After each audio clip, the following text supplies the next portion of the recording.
33 y víspera de su viaje a Chile, considera agotado el modelo golpista que caracterizó esa caída de Salvador Allende Gossens y el arribo del dictador Pinochet Ugarte. Y finalmente, si nos diera precisar su posición respecto a un municipio autónomo como es Cherán, en Michoacán, si los escucha y si cree que este municipio que no reconoce a una autoridad estatal ni federal, pero que logró superar al crimen organizado, con el tiempo sería la fórmula para encontrar una solución a la violencia en aquella entidad. Sí, bueno, yo creo que todavía hay el riesgo de el fascismo, del uso de la fuerza bruta para imponerse, los golpes de Estado, las intervenciones militares. Eso no desaparece. Claro, hemos ido avanzando mucho en resolver las diferencias mediante la vía electoral, mediante la vía pacífica, la vía democrática, y ese es el camino a seguir. Por eso indigna mucho conocer lo que sucedió en Chile, porque el presidente Allende nunca optó por la violencia. Era un pacifista. Es algo parecido, guardadas las proporciones, los tiempos, ¿no? Las características de cada país, las circunstancias, a lo que sucedió con Madero. Madero era un hombre bueno, un pacifista.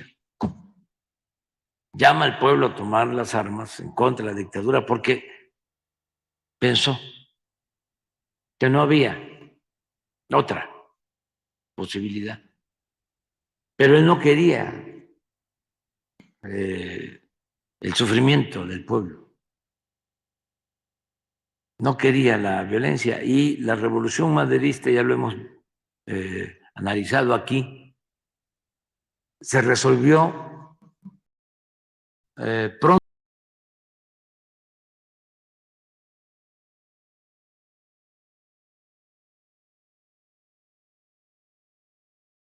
Pronto, no causó muchas desgracias.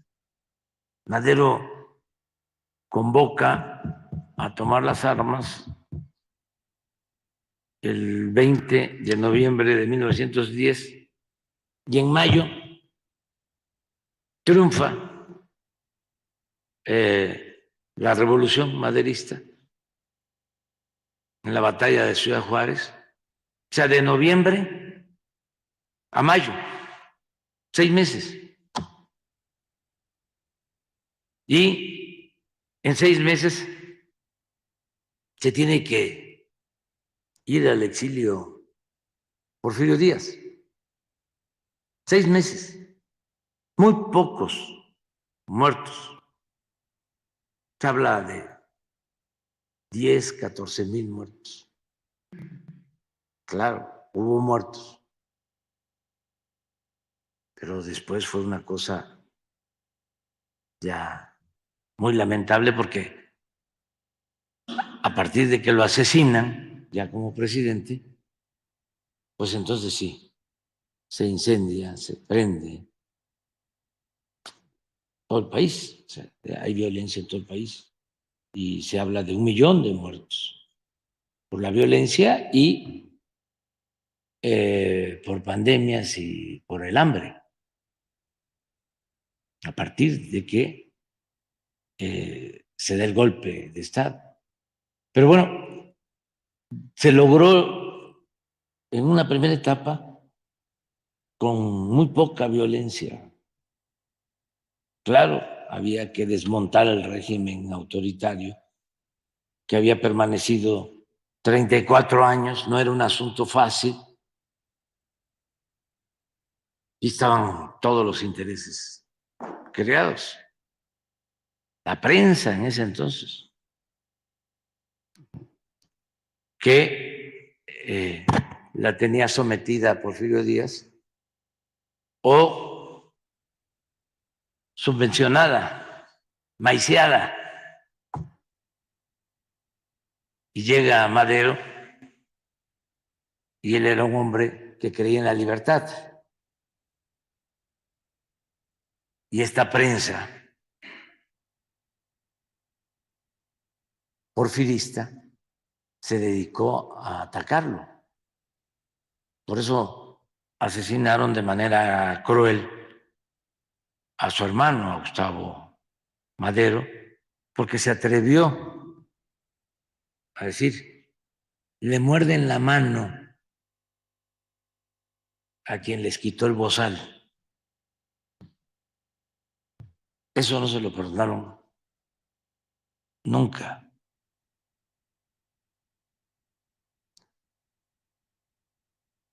Pero fue la primera etapa, ¿no? Eficaz. No hubo fuga de capital, no se afectaron las propiedades de los extranjeros. Bueno,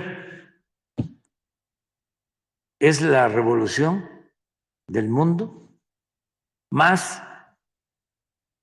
auditada. Costó 635,000 pesos. 635,000. 340,000 pesos. Y uno de los primeros acuerdos que se toman es devolver ese dinero. La Cámara lo aprueba y se presentan los gastos que se usaron para llevar a cabo la revolución. ¿En qué se gastaron los 640,000 pesos? Es la revolución más auditada del mundo. Y se usó el dinero para la compra de armas, se decía cuánto para abogados que defendían a los presos maderistas, cuánto para la propaganda. Y como quedó dinero en caja al triunfo de la revolución, se pagó, se le devolvió el dinero a la familia Madero, que era la que había hecho la colecta de los recursos. Y ni siquiera se pidió comprobación para saber a quién se le iba a entregar el dinero o quiénes fueron los que aportaron. Se mantuvo eso en secreto y se devolvió el dinero. Entonces, sí, es una revolución ejemplar, o sea, lo que fue el maderismo, y no creo yo, pues, que vuelvan los golpes de Estado, hacen mucho daño, ¿no?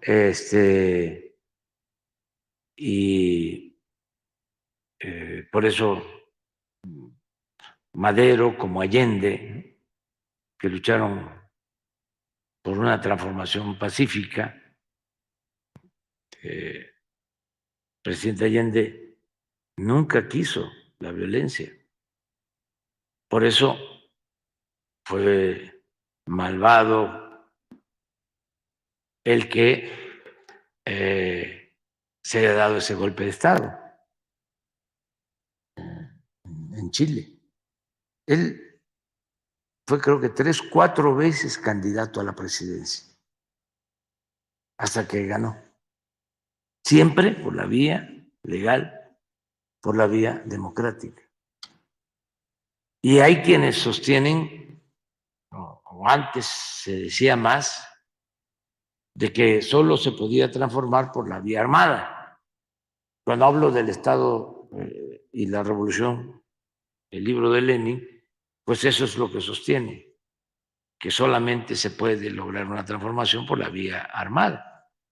Y el presidente Allende demuestra, incluso con su sacrificio, de que es posible llevar a cabo un cambio por la vía pacífica, por la vía electoral.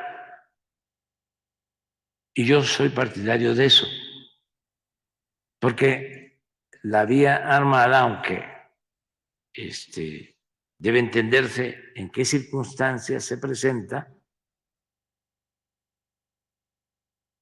da pie muchas veces a que los que tienen nada más la fuerza bruta se imponga y se producen muchos sufrimientos.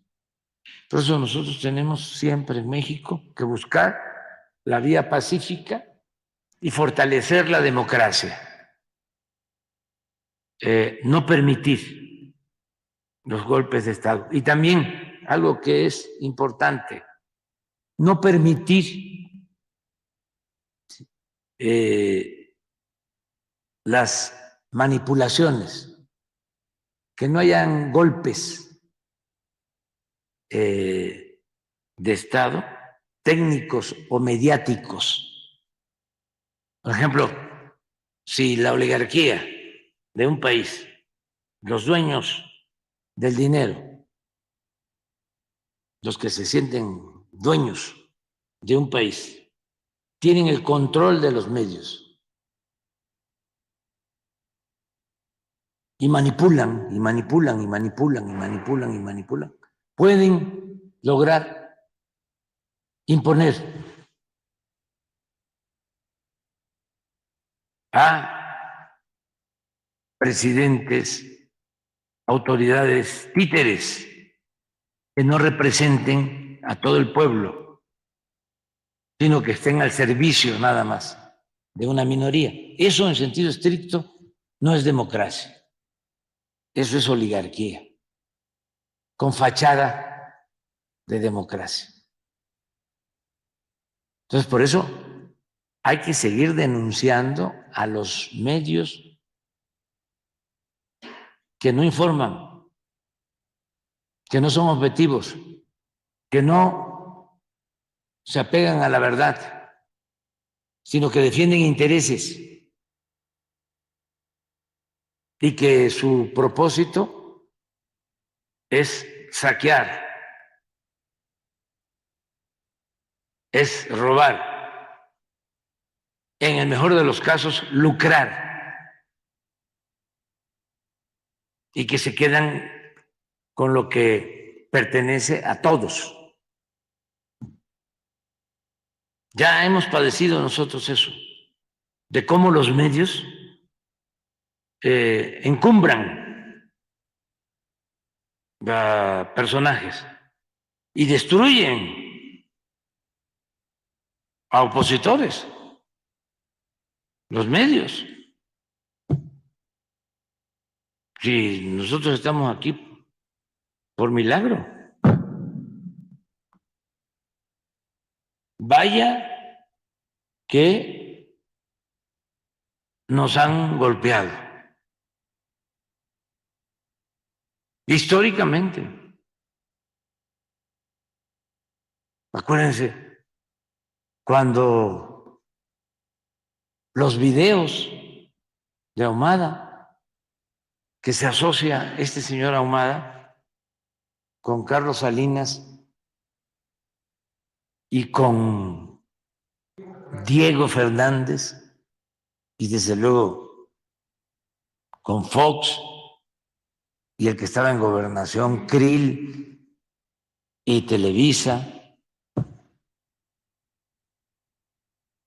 Me acuerdo que declaró, no estará por ahí. No, lo que dio a conocer Ahumada. Claro, Andrés Manuel, claro que fuimos nosotros. Sí, sí, está por ahí el video y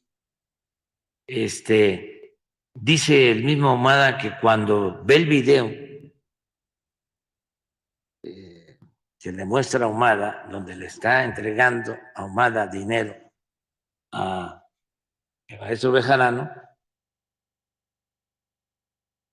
que estaba con una cara de felicidad, Salinas, y dice, esto es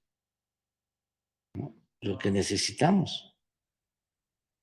Luego, cuando ve los videos Diego, lo mismo, que ofrecen creo que 20 o 30 millones de dólares a Ahumada por los videos. Y llega Diego, me cuenta,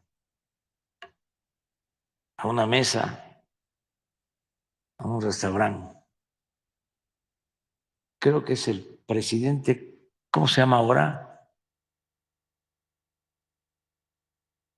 El que está en Reforma, donde se hospedó el presidente Biden. Intercontinental, sí.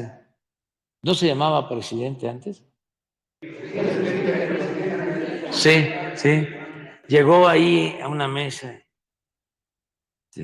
con sus balandronadas, agarró una servilleta y le hizo así. Así vamos a dejar a Andrés Manuel, aunque no dijo así.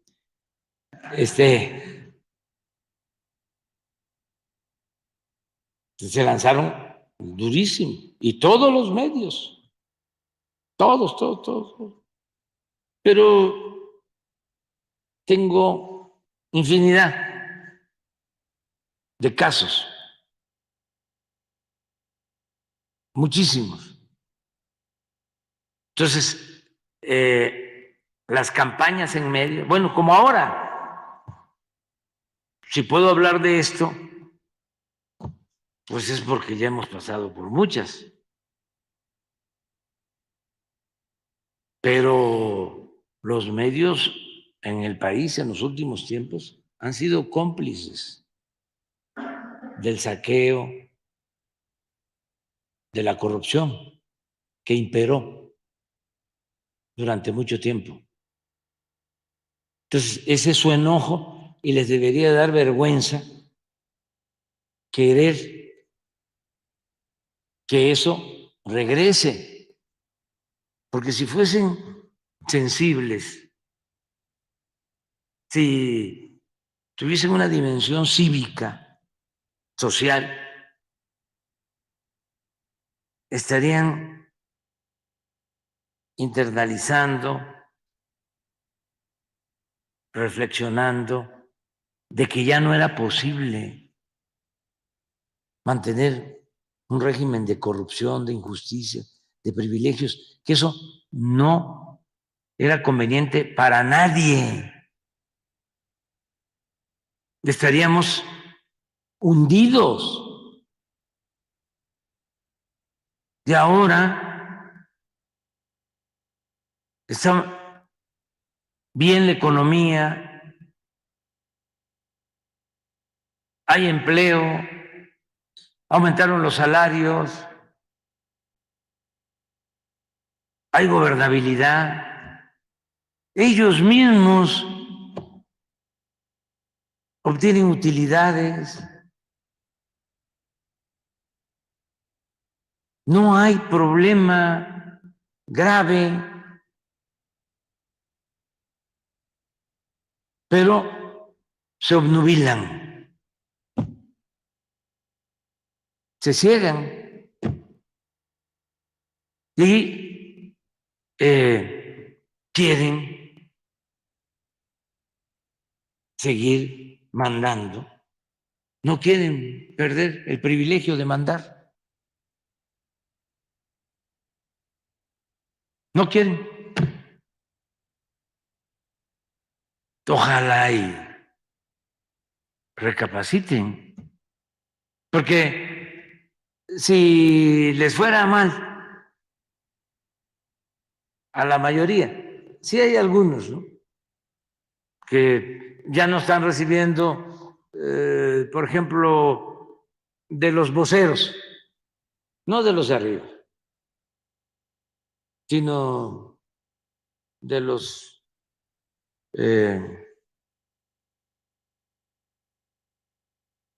ayudantes, auxiliares, para no ser groseros. Ya no ganan 1,000,000 de pesos al mes, pero todavía reciben 200. No se quedaron sin nada.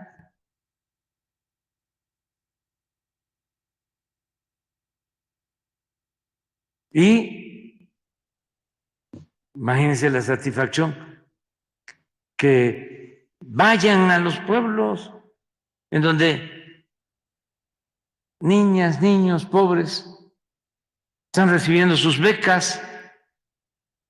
12 millones de estudiantes pobres recibiendo becas. ¿Por qué no van ellos a celebrar eso? A sentirse bien. Te voy a comentar, fui el fin de semana a una gira a Guerrero y se nos hizo tarde y comimos como a las 5 de la tarde, antes de llegar a Ometepec, en un pueblo, en una fonda. La familia es un negocio de familias, como muchos que hay. La mamá, el papá y un joven estudiando que ayuda, un joven que está estudiando Derecho, Chilpancingo. Pero como era fin de semana, estaba ahí con los papás, ayudándolos. La mamá, la señora, muy contenta, ¿no?, porque no esperaban que llegáramos ahí a comer. Ya comimos y a la salida ya había gente, ya se había corrido la voz que estaba comiendo ahí. Y salgo y enfrente una escuela, creo que se llama Lázaro Cárdenas, la escuela. Ya fotos, pero dos señoras me agarran y me dicen, vamos a la escuela para que vea. Como si lo hubiésemos programado.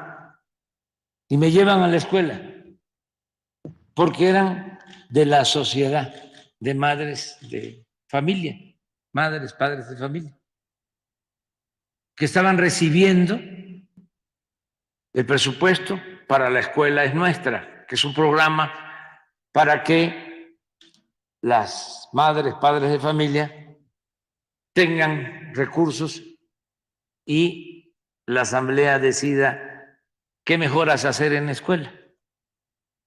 Entonces me llevan para mostrarme cómo habían techado el patio. Bueno, todo eso, contentas en general. Me gustaría muchísimo que estos opositores, los intelectuales estos, que platicaran con la gente, que fueran a los pueblos, a las colonias, y que salieran pues de sus burbujas de confort, ¿sí? Para que comprendieran de que pues México no puede ser país de unos cuantos. México es país de todos, todos, todos, todos. Y lo que dices de Cherán, pues es una muy buena experiencia, muy buena experiencia. Ellos tienen su autoridad tradicional. Esta decisión la tomaron hace como 20 años, ¿sí? Porque tenían autoridades municipales de régimen de partido, habían asesinatos, había violencia y decidieron poner sus autoridades y autogobernarse y han logrado mantener la tranquilidad en sus municipios. Y es un ejemplo. Y así hay muchos municipios en el país. En Oaxaca, la mayoría de los municipios no tiene policía, son jóvenes topiles que dan servicio, que vigilan, y no hay crímenes, no hay violencia, hay mucha paz, tranquilidad. Y sí, estamos tomando nosotros eso como ejemplo y fortaleciendo valores, atendiendo a los jóvenes, que es muy importante también evitar la desintegración de las familias, que los jóvenes no se queden solos. Todo eso lo estamos haciendo.